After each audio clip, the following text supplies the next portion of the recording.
ವೀಕ್ಷಕರೇ, ಒಬ್ಬ ಮನುಷ್ಯ ಅವನು ಇಂಟರ್ನೆಟ್ನಲ್ಲಿ ನೋಹಾ ಎಂಬ ಹೆಸರಿನಿಂದ ಪ್ರಸಿದ್ಧವಾಗಿದ್ದ.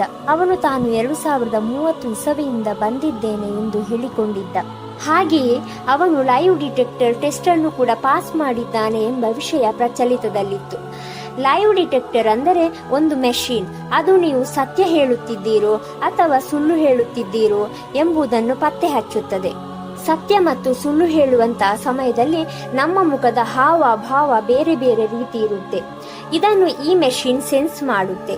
ಹಾಗೆಯೇ ಆ ಮನುಷ್ಯ ತಾನು 2030 ಇಸವಿಯಿಂದ ಬಂದಿದ್ದೇನೆ ಮತ್ತು ಆ ಸಮಯದಲ್ಲಿ ಆದ ಘಟನೆಯನ್ನು ಹೇಳುತ್ತಿದ್ದಾಗ ಲೈವ್ ಡಿಟೆಕ್ಟರ್ ಮೆಷಿನ್ ಇವನು ನಿಜ ಹೇಳುತ್ತಿದ್ದಾನೆ ಎಂದು ರೀಡ್ ಮಾಡಿತ್ತು.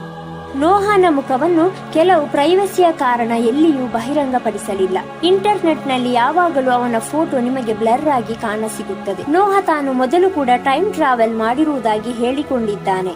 ಆದರೆ ಈ ಸಲ ಏನೋ ಕಾರಣದಿಂದಾಗಿ ಬಾಕಿಯಾಗಿದ್ದೇನೆ ಮತ್ತು ಅದರಿಂದ ವಾಪಸ್ 2030ಕ್ಕೆ ಮರಳಲು ಸಾಧ್ಯವಾಗುತ್ತಿಲ್ಲ ಎಂದು ಹೇಳಿಕೊಂಡಿದ್ದಾನೆ.